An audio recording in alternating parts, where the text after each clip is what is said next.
Hello, everyone. Welcome to another class. I welcome all my lovely entrepreneurs of 11th grade to today's class. And today's class is on the topic sources of fundraising. It is from Unit 7, Resource Mobilization. और बच्चों आज के इस unit में हम बात करेंगे equity के बारे में, वेंचर कैपिटलिस्ट के बारे में, और what is the difference between equity and raising loans from the bank. इस बारे में बात करेंगे and this is something very important for you to understand. And it is, we are heading towards, the ending classes of this subject, entrepreneurship, for class 11th grade. And after this, I believe 1 2 classes are remaining. So keep watching these classes. We have literally finished off the whole course of 11th grade with each and every point from each and every chapter, unit that we call it. So let's start today's class. And in today's class, we are going to talk about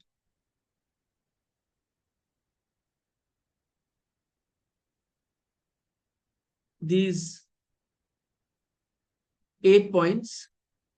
First one is equity financing or ownership financing, features and methods of equity financing, personal financing, venture capital finance, angel investors and business development stages, venture capitalists and their role, debt financing, and balancing debt and equity finance.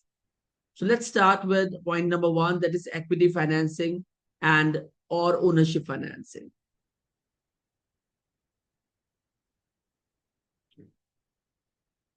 So let's start with point number one. In equity financing, it involves raising capital by selling ownership shares in a business. तो बच्चों बहुत common है कि जब भी companies को पैसा raise करना पड़ता है, क्योंकि हर बात पैसों से होती है. पैसे से रिसोर्सेज खरीदे जाते हैं, पैसे से रॉ मटेरियल खरीदा जाता है, पैसे से ह्यूमन रिसोर्स खरीदा जाता है. तो हर चीज पैसे से होती है.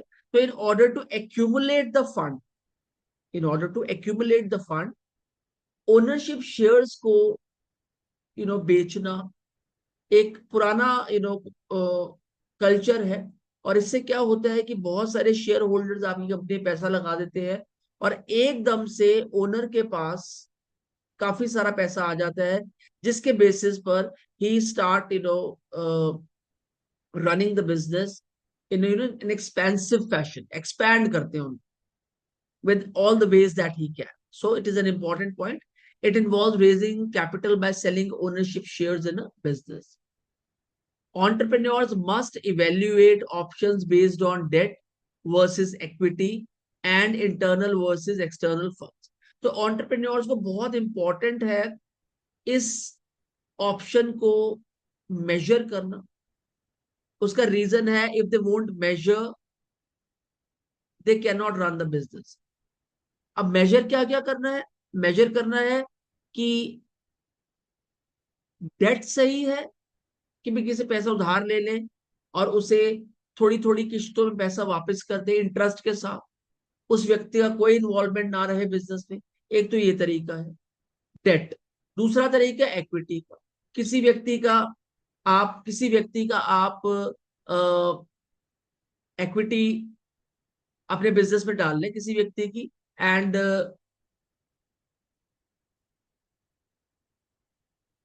You can make that person the partner of a percentage of business. एक पॉइंट वो है. तो आपको सिलेक्ट करना पड़ता है between these two. And internal versus external funds, या तो आपने खुद के फंड्स लगाने हैं या फिर बाहर से लेने. तो इसका डिसीजन होना बहुत जरूरी है. और मेरी बात आप याद रखिएगा बच्चों, एक मेरी बात बड़ी इंपॉर्टेंट याद रखिएगा. मैं इसी पॉइंट नंबर बी पे बता रहा हूं आपको. When you have clarity,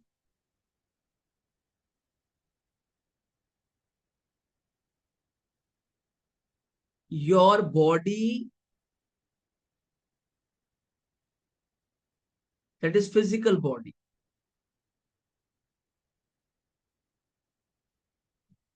starts supporting you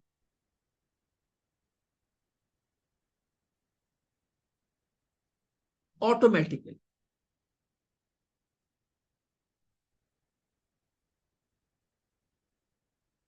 जब आपके पास क्लैरिटी होती है ना, तो आपकी फिजिकल बॉडी ऑटोमेटिकली आपको सपोर्ट करना शुरू कर देती है। और जब क्लैरिटी नहीं होती, तो सबसे नेगेटिव रिस्पॉन्स आपको अपनी मेंटल और फिजिकल बॉडी से मिलता है।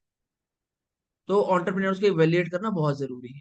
Third point, success depends on establishing strong finance networks and selecting optimal source.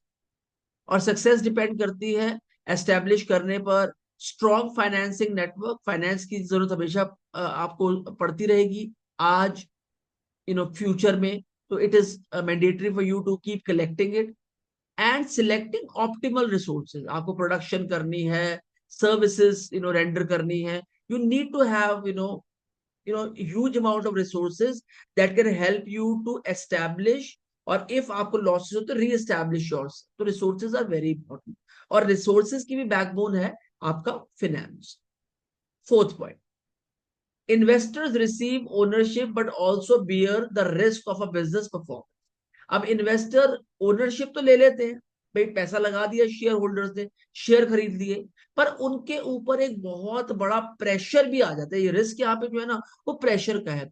वो प्रेशर इस प्रकार से आता है कि वो प्रेशर आपके ऊपर आ गया, और अब आपको अपने बिजनेस को चाहते हुए, ना चाहते हुए तो परफॉर्म करेगा ही नहीं, चाहते हुए परफॉर्म करवाना पड़ेगा। अब आपके पास ऑप्शंस खत्म हो गई है कि बिजनेस चल नहीं रहा। क्यों नहीं चल रहा? लोगों का पैसा लगवाने से पहले आपको सोचना चाहिए। तो दीज थिंग्स आर इंपॉर्टेंट। अब चलते पॉइंट नंबर 2 की तरफ, features and methods of equity finance. इसमें 4 पॉइंट्स है, let's have a look towards them. Equity financing, equity का मतलब मैं फिर बता देता हूं, जो बच्चे नए जुड़ रहे हैं मेरी क्लास में, इसका मतलब होता है हिस्सेदारी। बिजनेस में मैं, फॉर एग्जाम्पल मेरे दोस्त का बिजनेस है, मैं उसमें 10 लाख रुपया लगाता हूं, तो मैं एक स्पेसिफिक हिस्सेदारी उसके बिजनेस से ले लूंगा कि भाई अगर वो 1 करोड़ का प्रॉफिट लेता है तो मुझे 10% मुझे देता रहेगा 7 साल तक। और वो मैं अपने यहाँ जो इन्वेस्टमेंट किया हुआ है, वो ऐसे परसेंटेज से अपना निकालता रहो। Likewise, so equity financing is a permanent source with no repayment obligation और एसेट चार्जेस। आप परमानेंटली हिस्सेदार बन गए, ना आपको रीपेमेंट मिलेगा। भाई आपने 10 लाख लगाया, तो बंदा कह सकता है मैं 10,000 या 15,000 करके आपको वापस कर दूंगा, ऐसा कोई ऑप्शन नहीं है। इक्विटी का मतलब आप उस व्यक्ति के बिजनेस में से 5%, 10% या व्हाट्स एवर जो आपकी डील हुई है, उस हिसाब से आप हिस्सेदार बन जाते हैं। Retained profits allow businesses to reinvest earning rather than distribute dividends. और जितने भी प्रॉफिट्स कंपनीज अर्न करती हैं, वो उन्हें री इन्वेस्ट करती है उन अर्निंग्स को, ताकि बिजनेस की फाउंडेशन ना स्ट्रॉन्ग की जा सके। हम भी करते हैं, हम भी करते हैं। जो भी हमें अर्निंग मिलती है, उसमें से हम 25% अपने बिजनेस में इन्वेस्ट करते हैं, ज्यादा करना चाहिए, रादर देन डिस्ट्रीब्यूट डिविडेंड्स। और जो भी शेयर होल्डर्स हैं, उनको प्रॉफिट देने से अच्छा वो पैसा बिजनेस में इन्वेस्ट कर दो। जब बिजनेस ग्रो होगा, तो शेयर होल्डर्स का मनी तो ऑटोमेटिकली ग्रो होगा ही। Okay, third point, equity shares give ownerships and voting right but come with higher risk. equity ownership तो देती है कंपनी में, एक परसेंटेज ओनरशिप की, और वोटिंग राइट्स भी देती है, पर उसमें रिस्क यही इन्वॉल्व है कि भाई अगर प्रॉफिट ना हुआ तो आपका पैसा जा सकता है। Preference shares offer guaranteed dividends but no voting power. और उसके बाद प्रेफरेंस शेयर्स भी होते हैं, जो आपको वोटिंग पावर तो आपसे छीन लेते हैं, पर आपको गारंटेड पैसा मिलेगा, और जो एक्चुअल शेयर होल्डर्स हैं उनसे पहले मिलेगा। ओके, प्रेफरेंस शेयर्स वो होते हैं कि एक तो शेयर होल्डर्स हो गए, उन्होंने पैसा लगाया, कंपनी को प्रॉफिट हुआ, तो शेयर होल्डर्स को उसका प्रॉफिट मिल गया। बट शेयर होल्डर से पहले वो प्रॉफिट डिविडेंड के फॉर्म्स में प्रेफरेंस शेयर होल्डर्स को दिया जाता है। Are you getting it? So preference share holders guaranteed preference shares offer guaranteed dividends but no voting power, meaning shareholder receive their payouts before equity shareholders. तो ये जो preference share holders है, even equity share holder से पहले भी अपना पे out ले लेते हैं या ले सकते हैं। However they lack voting power, So preference shareholders cannot influence company's decision the way equity shareholders can. Are you getting it? Next point. Seed capital supports feasibility studies and early stage product development. और जो initial पैसा होता है, जो initial पैसा इन्हें available करवाया जाता है, उसे सीड कैपिटल कहा जाता है। और जब सीड कैपिटल मिलती है तो हमेशा ये जो बिजनेस की फिजिबिलिटी होती है, फिजिबिलिटी का मतलब होता है बच्चों पॉसिबिलिटी, ये जो नहीं करवाता है ना वो हमेशा नुकसान में रहता है। पॉसिबिलिटी ऑफ ग्रोथ, इसकी स्टडी की जाती है। And early stage product development शुरू शुरू में हेल्प कर देते हैं, टेक ऑफ के टाइम पे टेक ऑफ हो रहा है तो हेल्प कर देते हैं कि भाई ज्यादा फ्यूल डलवा दे, ताकि टेक ऑफ एक बार कर जाए तो फिर ऑटोमेटिकली इट विल अपने जोन में आ जाएगा, इट विल स्टार्ट फ्लाइंग। तो ये सपोर्ट की जाती है।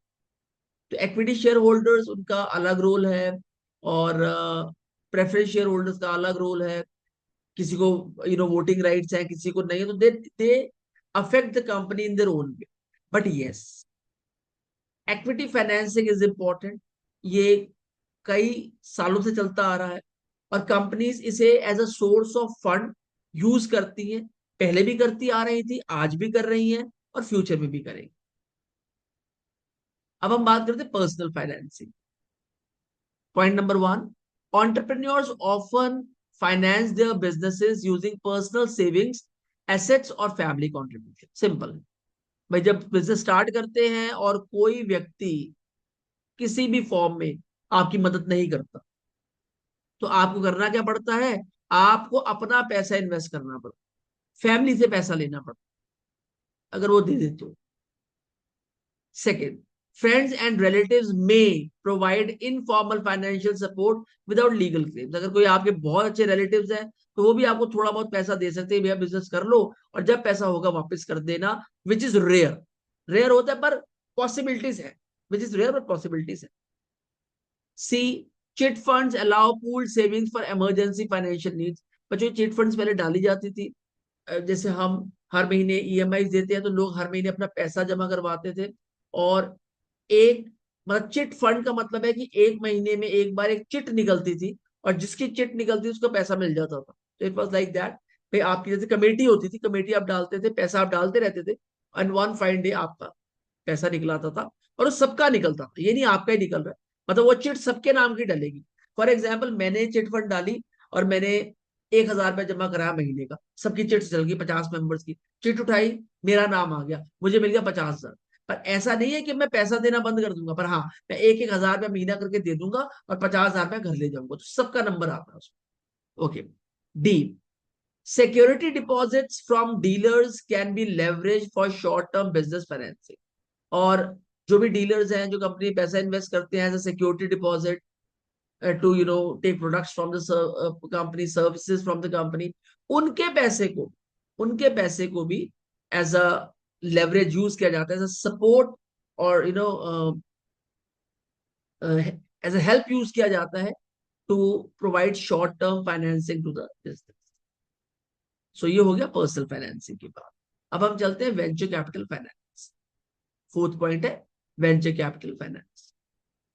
Venture capital support small enterprises struggling with external equity financing. जब आपको कोई इक्विटी मेंबर नहीं मिल रहा, इक्विटी फाइनेंस नहीं मिल रहा, तो आपको वेंचर में इन्वेस्ट करने वाले स्पेशलिस्ट जो होते हैं उनका सहारा लेना पड़ेगा।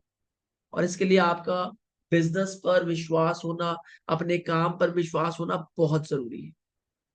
Point number two, B, business funding progresses through early stage expansion and acquisition and financing. तो ये हर स्टेज पे आपकी मदद करते हैं, अर्ली स्टेज पर भी,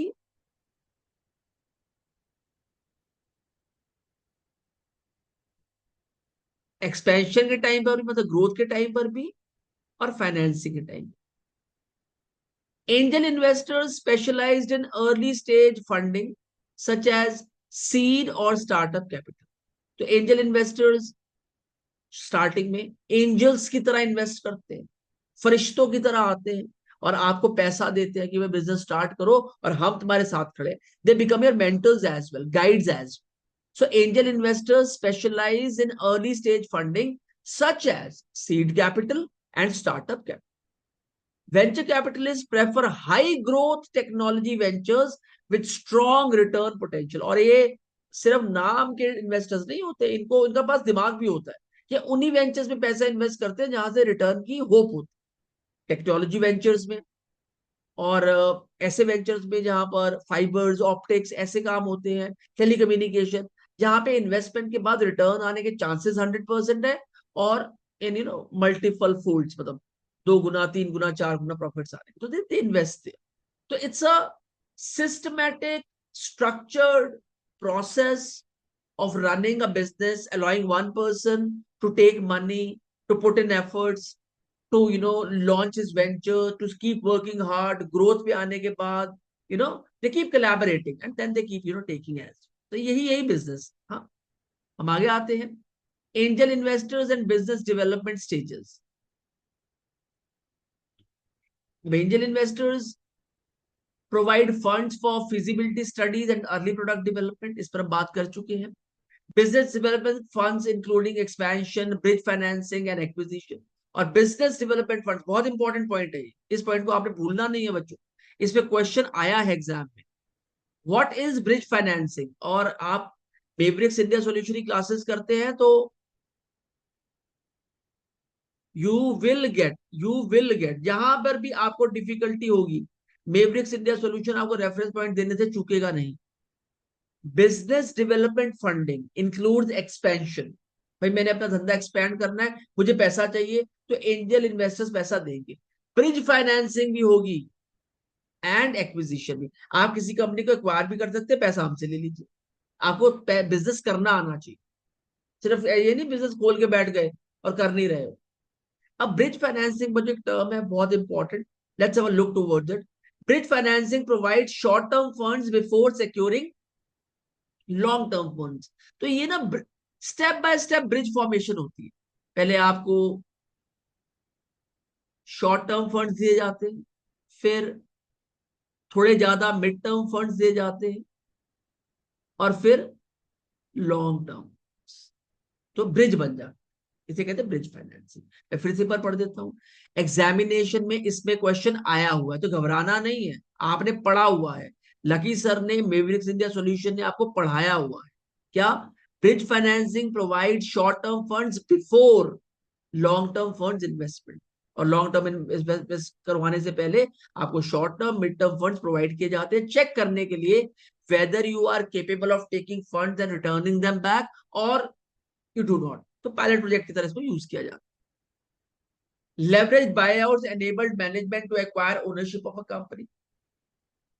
और जब लेवरेज में आपको पैसा मिलता है तो आप एनेबल हो जाते हैं to acquire another company to. Companies में transition to provide private ownership through joint ventures and merger. और कंपनी की ट्रांजिशन होती है तो प्राइवेट ओनरशिप लेते हैं, उसमें ये और कंपनीज को भी इन्वॉल्व कर लेते हैं अपने साथ कि हम मिलके कंपनी खरीद लेंगे in a joint venture and mergers, और मर्ज भी कर लेते। भाई एक बड़ी कंपनी है और बड़ी कंपनी के अंदर एक छोटी कंपनी मर्ज हो गई, दो हो गई। और बहुत सारी कंपनी जैसे चल रही मार्केट में, बहुत सारी। मैं एक बड़ी कंपनी हूँ, हाँ मैं एक बड़ी कंपनी हूँ, और मेरे जैसा ही बिजनेस ना एक छोटी कंपनी कर रही है।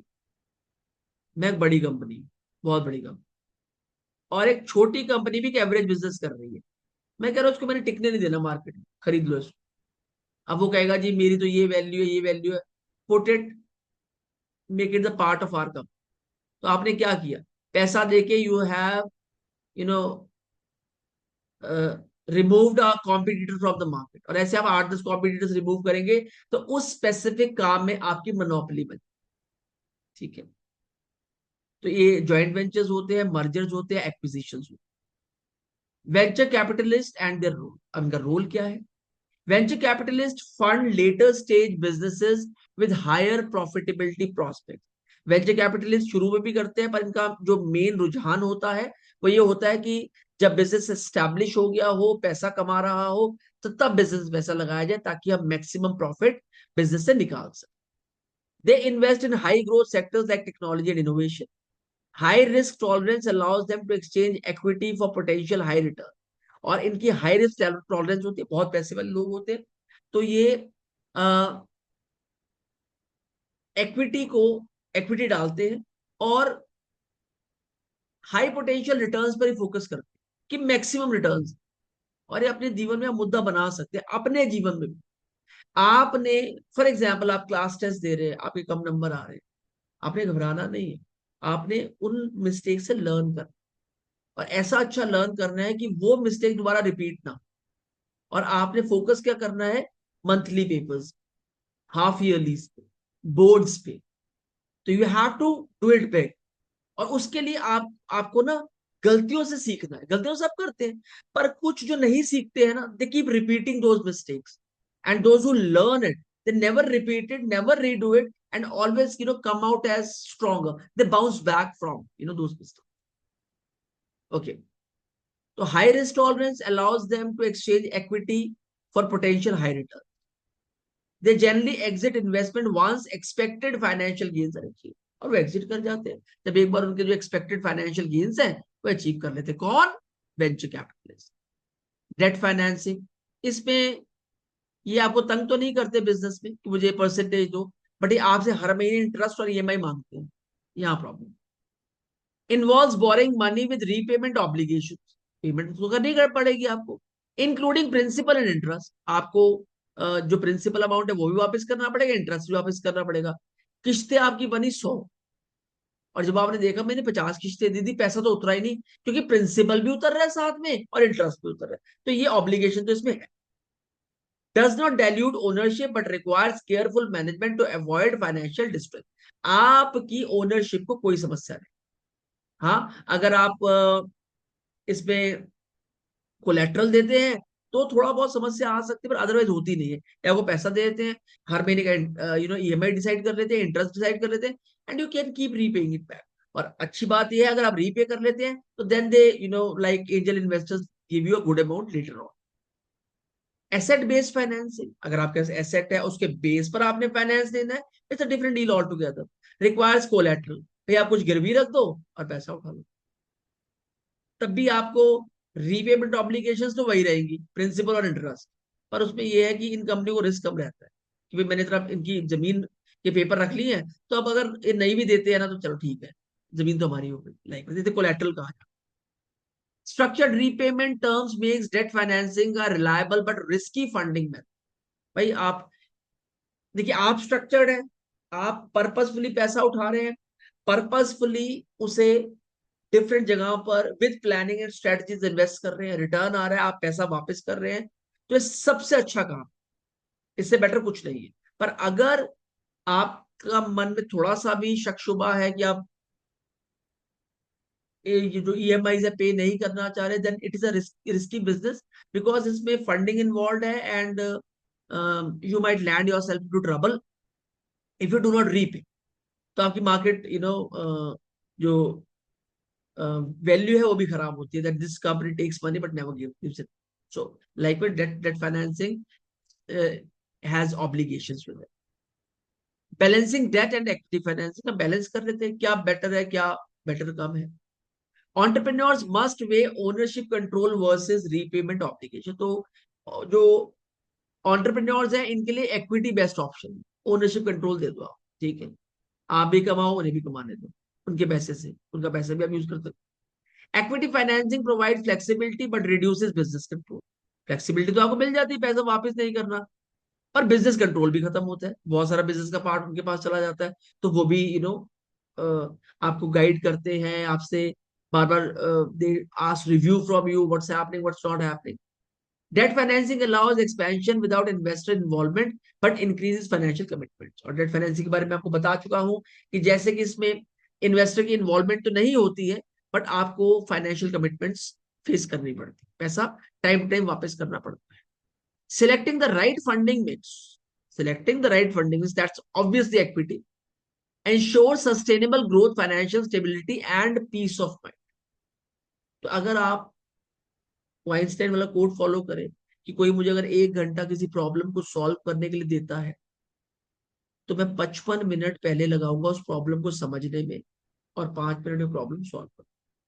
और जो लोग 5 मिनट लगाते हैं प्रॉब्लम को समझने में, वो शायद 500 मिनट में भी उस प्रॉब्लम को सॉल्व नहीं कर पाते। तो बैलेंसिंग करनी, कई बार इक्विटी से काम चल जाता है, कई बार डेट फाइनेंसिंग। तो रिजिड नहीं हो ना, फ्लेक्सिबल रहे, काम करना आना चाहिए, काम सीखो, उसमें गलतियां करो और आगे बढ़ो।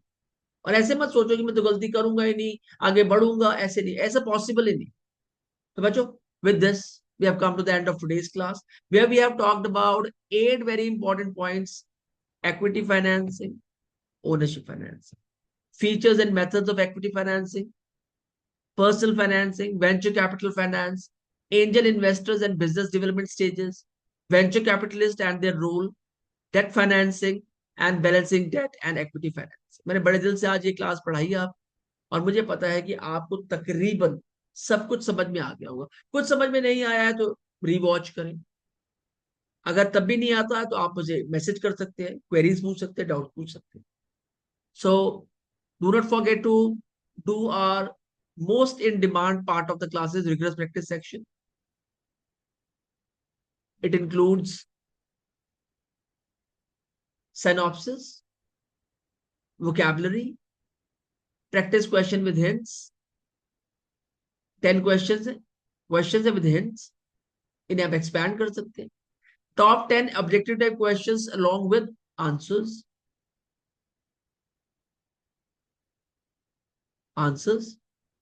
true and false statements with answers, and fill in the blanks 10 with answer.